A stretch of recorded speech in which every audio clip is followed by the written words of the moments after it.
Every town has a legend, a haunted house, an abandoned mill, an apparition that appears by a bridge. Myths and legends are symbiotic with the Midwest, and every town I've lived in had one or two peculiar locations that leave you scratching your head. Usually, these stories seem to spawn as an effect of another reason. In the case of the town I lived in Colorado, the tales of a haunted grain factory seemed like an attempt to keep a relic of the town's history relevant. Then, when I moved to Utah, the story of a Main Street wraith probably spawned as a talking point because, well, to be honest, there isn't much of anything interesting going on in the Utah desert. Then, I moved to the middle of an Arizona desert and learned of the local town's weird legend. It started 4 years ago. A man by the name of Jeffrey Willard came home late one day after delivering parcels, grabbed a hammer from his shed, and mercilessly beat his wife and dog to death. Nobody in town knows why. When the police found him, he was sitting on his porch peacefully. He didn't even know what happened. Yet, when they went inside, they were horrified at what they saw. Supposedly, Jeff was emotionless, telling the police he didn't remember anything about that night or why he did what he did. It didn't take long for the coroner to piece together what had happened. The evidence was clear. Willard was a murderer. A local friend of mine by the name of Dwayne Yolis, who was the responding officer that night, refuses to talk about his experiences that evening. While I was moving in, Dwayne helped me and my wife get acquainted with the town, and as a result, we've become good friends. We've talked a lot about each other's lives, my own experience in the police force, and I learned a lot about him from his stories, both funny and mundane. One evening, he briefly mentioned the Willard murder, and I asked him to tell me more about it. He outright refused. I understand why, too. If you've never lived in a small community, it's hard to know how a violent crime can change things. He did make one brief note, however, which was this. Jeffrey Willard was a standout man who loved his wife and loved God.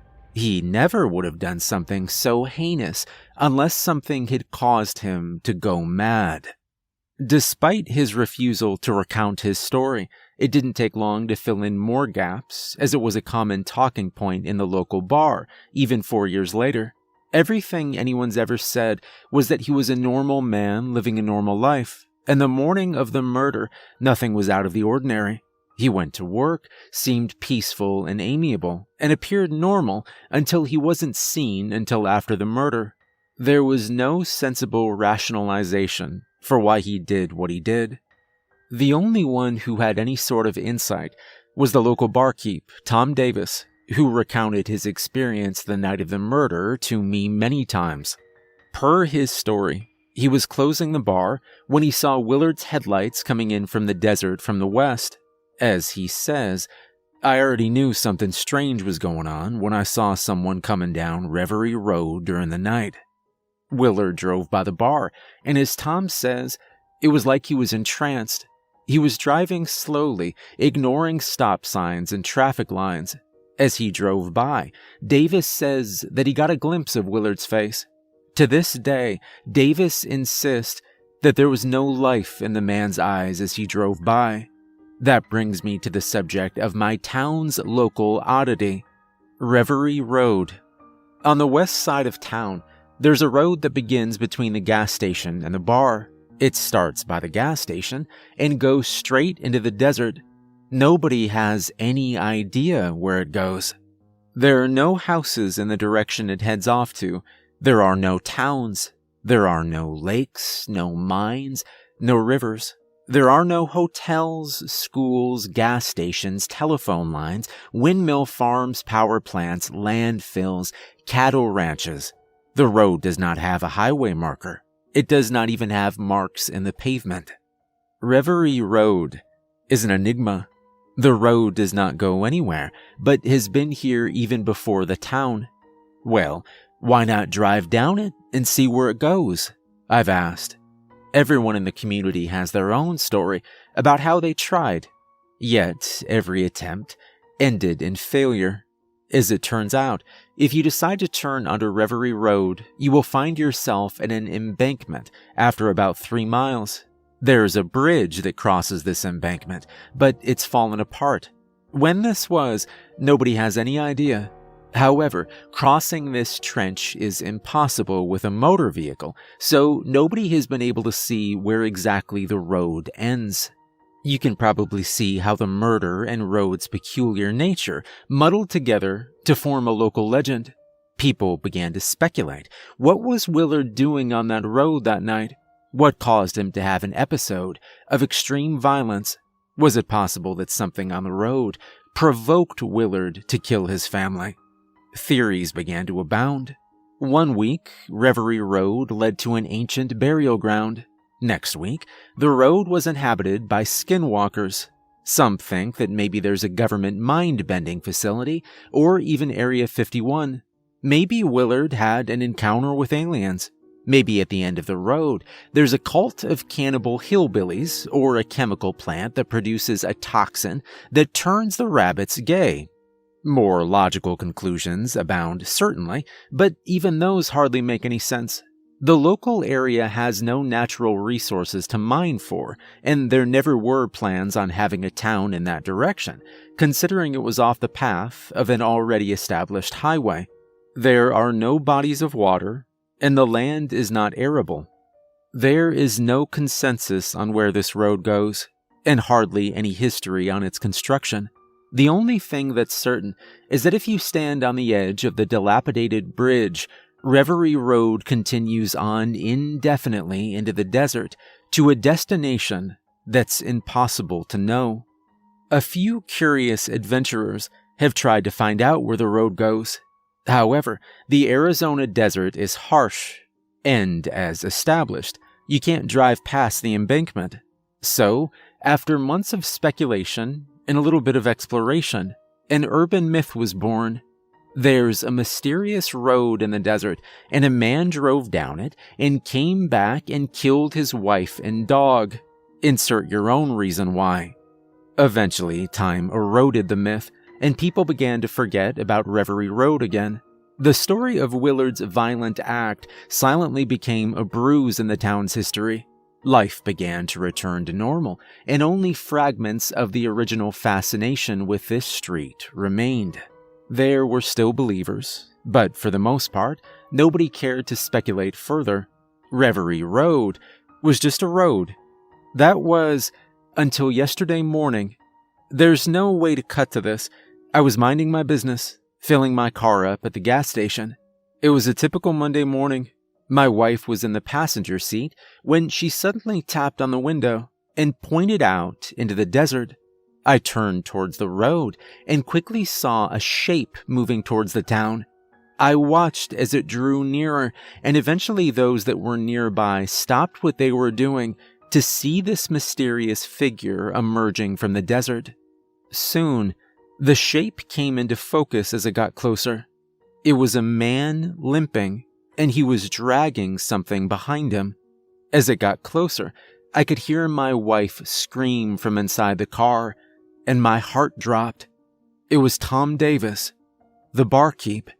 He was shambling up Reverie Road, a chain wrapped around his torso as he walked laboriously towards us. Behind him, something heavy dragged on the pavement, streaking it red. I ran up to him, the small crowd of people coming with me. I called out Tom's name, but he didn't respond, instead continuing to move forward. Then, when we were no farther out than a few meters, I stopped, and I could feel my body freeze. Tom Davis was dragging a body behind him. The crowd stopped moving. In the Arizona heat, I could feel goosebumps form. I stood awestruck as I watched the details slowly emerge. Tom's torso was bloodied, and his clothes were ripped, exposing deep wounds. The chain that surrounded him was the same chain he usually had in the back of his truck, the one he volunteered to people when they needed to tow something. Tom's face was blank, despite the oppressive sunburn he'd acquired. His lips were dry and peeling, As he got closer to the intersection, his face began to show some signs of lucidity before finally erupting into a confounding blabber as he stepped off the road. People surrounded Tom, and screams filled the still air as people began to see the condition of his son. "What happened, Tom?" Slowly, Tom turned around and let out a shriveled scream as he saw what he was dragging.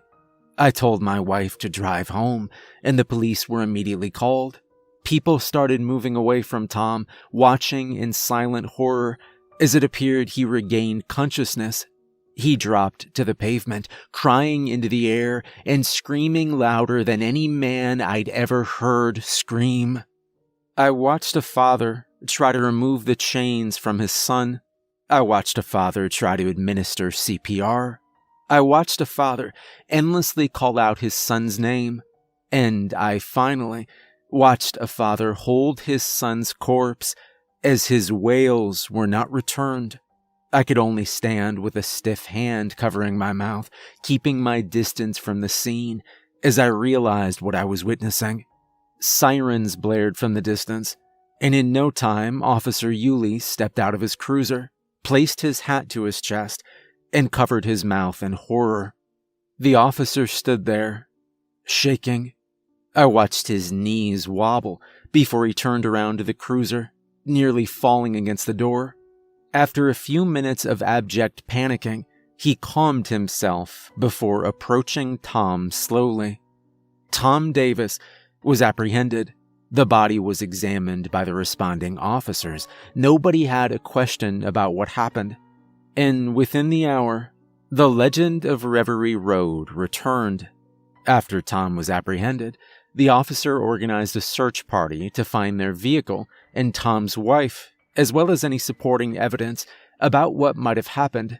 I volunteered, as did many of the townspeople, to help. Businesses closed as the community gathered at the edge of the road to help in the search. People began to speak as we began to walk into the desert. "This was just like the Willard murder. The road turned him mad too." The most common question churning through everyone's mind: why? So, we walked down Reverie Road to find out. We combed the desert for tracks or any sort of clues as to what went on. We found no tire tracks or other evidence that Tom's truck went off path. We found no footprints, no clothing, no weapons, no sign of a struggle. The search was beginning to appear fruitless. Then, we made it to the dilapidated bridge. The bridge was still broken apart in the middle, as anyone would come to expect, but something caught us by surprise. Tom's truck was on the other side of the trench. There was no evidence he drove into the trench. The ground and dry brush was undisturbed. Instead, it appeared as if he somehow drove over the bridge. Weirder yet, the white Ford was still running, as if it had been suddenly abandoned. One of the tires was flat, with a knife sticking out of it, as if sabotaged. The ground surrounding the vehicle was disturbed, and blood painted the windows and hood. I heard a woman from beside me sputter out, pointing at the side of the car. "Oh my God!" I looked to see what she was pointing at, and I quickly pulled her away as I covered her eyes. There was a hand dangling from inside the car, blood dripping down the arm. Officer Yulee called in that they found Tom's wife shortly after. Then, without pause, I saw him turn to us, terror in his eyes. He told us we should turn around and that the search was concluded. On the way back, nobody spoke. Last night, I went to go drink. I think after everything I'd seen, I needed it. There were more people at the bar than usual. Good for them. There was a heavy air as one of Tom's friends was managing for the night, but he acted solemnly and talked very little, only servicing people's requests. Surprisingly, Officer Yulee showed up as well. He was still in uniform and sat in the corner without talking to much of anyone. After an hour of talking with some of the other locals, I decided to check up on him to make sure he was all right. He saw me approach, nodded, and stared out the window at the road. I sat down, prying my eyes to see what he was looking at, and eventually I spoke. "You all right?" He stiffened up, laid back in his chair, and nodded. Yeah. I ordered a drink for both of us, and I brought the topic to the Cardinals and their current season. Yuli seemed mildly interested, but the conversation didn't go anywhere. I was preparing to leave to give him some time, but then he spoke to me. "You know, the night of the Willard murder, He sighed, gathering his thoughts, then continued. "Well, you know I don't like talking about that night." "You don't have to," I assured him. No, I think I do," he said. At that moment, I saw a level of conviction on his face and determination to power through whatever reservations he had about the topic. "I need to tell someone. That night, when we found Willard's wife, I remember distinctly how horrific and merciless the crime scene was. I mean, Christ, one moment you got this man and his loving wife, and by the next she was barely recognizable. Nobody had any idea what could cause a man to..." He choked for a bit before continuing. "And so I asked around the town about the local gossip to see if I could piece together an affair or a motive. There was none, and Willard himself was as confused as we were. But then Tom told me about the night he saw Willard return from the desert on Reverie Road, and He began to hold his hands tight to his mouth. A look of anguish splashed against his now reddening complexion. "I drove down it." I paused, waiting for him to continue. "What did you see?" His eyes looked at me and spoke straight and without hesitation. "Nothing. There's nothing down that road. Do you understand?" I nodded. He turned over his shoulder at the crowd on the other side of the bar who were oblivious to the conversation. He glanced back at me, bringing his face close to the center of the table, before whispering, "What I tell you next, it stays with us, you understand?" I nodded again. "When I came back from the road that night, I began to have nightmares. I could feel the sweat in my palms and the anxiety in my limbs. In the entire time I've known Yolis, I'd never known him to be anything but level-headed. I was beginning to believe that the trauma of the morning had caused something inside him to finally come out, a side that I've never seen. I had nightmares that I drove past the bridge." I took a drink from my glass, not sure what to say. At first hearing, it didn't seem strange that he dreamed about the road after filling his mind with thoughts, but there was one word that stuck out to me. He said nightmares. What was on the other side? "I don't remember. I never remember, but I dreamed I was Willard that night, that I was the one with the hammer, and that I was the one who..." He paused, trying to collect himself. "I dreamed that I did what Willard did." I placed my hand on his wrist. "Look, you had a nightmare after a traumatic event. There's nothing abnormal about that." "No," he said. "No, it wasn't just a normal dream." He said, "I had another one last night, and it wasn't about Willard." I froze. "You're not saying..." "I am," he said, nodding slowly. "Tom?" "I saw it all. I was Tom Davis in my dreams. I saw the man and his family take a turn on the road. I saw him drive through the dark desert. I saw him approach the bridge and..." He gulped. "When he was on the other side, I saw what he used on the son. I saw what he did to the wife."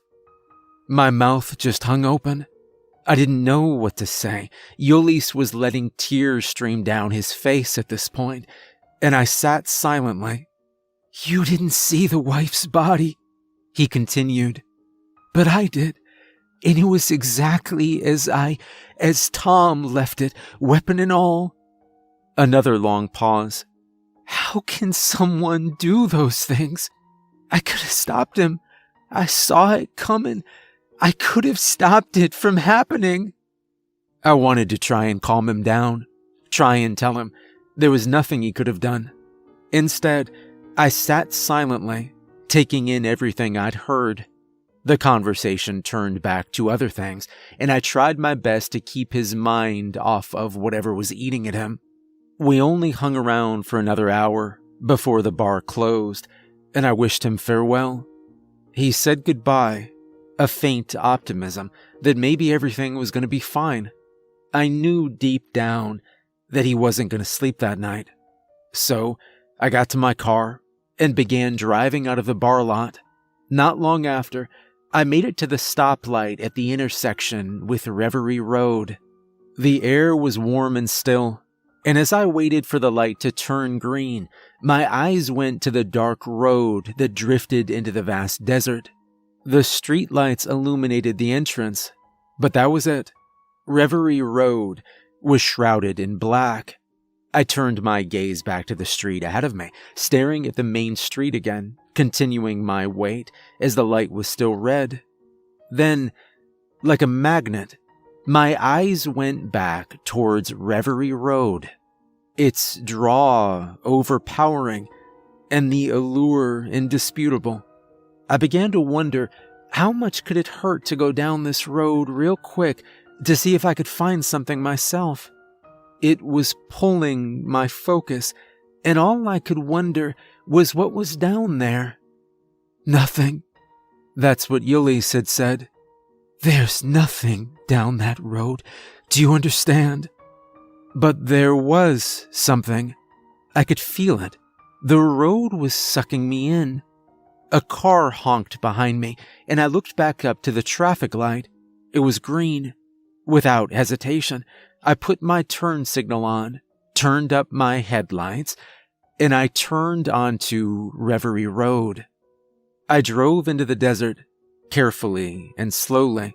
I had my brights on, the wheels of my car dipping and rising with the imperfect asphalt. The stars above me were faint, and the desert around me was infinite. All the while, I kept thinking to myself, there's nothing down this road. This is stupid. I should turn back. I was 2 miles in. There was no turning back. The loneliness was unmistakable. It felt like I was the only living thing for hundreds of miles, and even the light of the town behind me was fleeting. I turned the radio up for some company, but it eventually faded to static. Then, I made it 3 miles in. I slammed on my brakes. I heard the tires under the car screech, and I was kicked forward in my seat. My headlights illuminated the sight before me, and I could feel my breathing become labored. I sat motionless, and I must have been wide-eyed as a deer caught in the headlights. I began to shake, and I knew that something was wrong. The bridge before me was intact. I sat in my car, gripping the steering wheel. Impossible. With my car still running, I stepped out of the driver's side, placing my foot on the asphalt underneath. Without removing my gaze, I eyed the bridge before me. Tom's truck was still on the other side, abandoned and lifeless, still covered in blood. I stepped forward to the edge of the bridge. The road continued into an abyss of darkness stretched out before me in the headlights. I began to feel a breeze pulling me in. It would be so easy to step forward, to traverse the bridge, and make it to the other side. I could finally find out where the road went. I stood, continuing to stare into the darkness, when I saw 2 lights come on far ahead. They were like pinpoints, miles down the road. They weren't moving. They looked almost like headlights, but I already knew there was nobody on the road. Another thought popped in my mind. They almost looked like eyes. The curiosity was too great. I had only one goal: to cross the bridge and walk into the desert. I had no other drive, no other motivation. I was going to know where it ended, and I was going to know tonight. As I stood before the bridge, placing my foot forward, it was almost like I began to dream. I dreamed about walking down the road. I dreamed that I made it to the end. I dreamed about crossing the bridge once more, making it back to town. I dreamed that I went to my garage. I grabbed a drill. I dreamed that I opened the door to my bedroom. I flicked the lights on as I gripped the drill tightly, the bit spinning loudly as I stepped forward. I dreamed that my wife turned to me, fear washing over her face, and she screamed. I dreamed. No. I woke up panting, the sound of a drill ringing in my ears as I flailed around in the darkness of the desert. My eyes quickly adjusted back to the landscape around me, and I was back in the real world, standing on the bridge. The car was still running behind me, and sweat dripped down my face. I was shaking as I crawled back to my car, put it into reverse, turned it around, and I drove as fast as I could back to town. I have no idea how long I was out there for. The sun was beginning to come up over the horizon. I was shaking the entire drive back, and I soaked the seat and steering wheel in sweat. I made it home. I nearly had a heart attack before opening my bedroom, not sure what to expect. When my wife woke up, I told her I fell asleep in the bar parking lot. She was disappointed, but I could live with that. I couldn't tell her what I saw. I couldn't tell her that I was almost pulled into the other side of the bridge. She wouldn't understand. I've been shaking all morning. I can't sleep. I called into work just to write this because I need to tell someone what happened. I promise you, I'm never going back near that damn road. I can still feel its presence. It still pulls me to it. I still have to know what's at the end, but I'm fighting against it. I'm terrified of what happens if I make that cross. I know when I go to sleep, I'll find myself there again, but I have to fight it. I've cursed myself with an endless battle. So now, I'm trying to remind myself that there's nothing down that road. It doesn't go anywhere. There's nothing at the end. Every town has a legend. In the case of Reverie Road, I'd rather keep it as that.